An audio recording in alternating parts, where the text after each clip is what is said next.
বাজার থেকে আজকে আবার কিনে এনেছি সামন মাছ আর জুকিনি। বিদেশি মাছ দিয়ে বাঙালি রান্না করতে আমার তো ভীষণ ভালো লাগে। দুটো ফিলে নিয়ে এসেছিলাম, যেটা হাফ করে 6 পিস করে নিয়েছি। শুধু নুন মাখিয়ে রেখে দিয়েছিলাম। এরপর কড়াই গরম করে নিয়ে তার মধ্যে অল্প একটু তেল দিয়ে দিয়েছি মাছগুলো।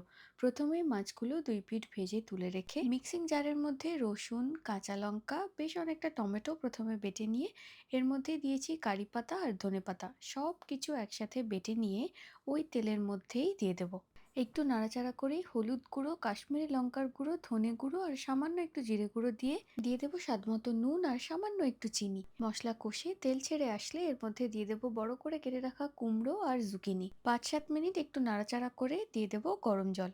সবজিটা সেদ্ধ হতে দেবো ঢাকা দিয়ে। এরপর ঝোল ফুটে সবজিগুলো একদম সেদ্ধ হয়ে গেলে উপর থেকে দিয়ে দেবো ভেজে রাখা মাছগুলো। 2-3 মিনিট একটু ফুটিয়ে নিয়ে একদম শেষে উপর থেকে একটু ধনেপাতা কুচি ছড়ালেই জুকিনি আর কুমড়ো দিয়ে সামন মাছের ঝোল একদম তৈরি। গরম ভাতের সাথে নানান রকম সবজি দিয়ে বিদেশি মাছের এরকম বাঙালি ঝোল বানালে যে কোনো দেশে থেকেও মনে হবে একদম বাড়ির খাবার খাচ্ছি।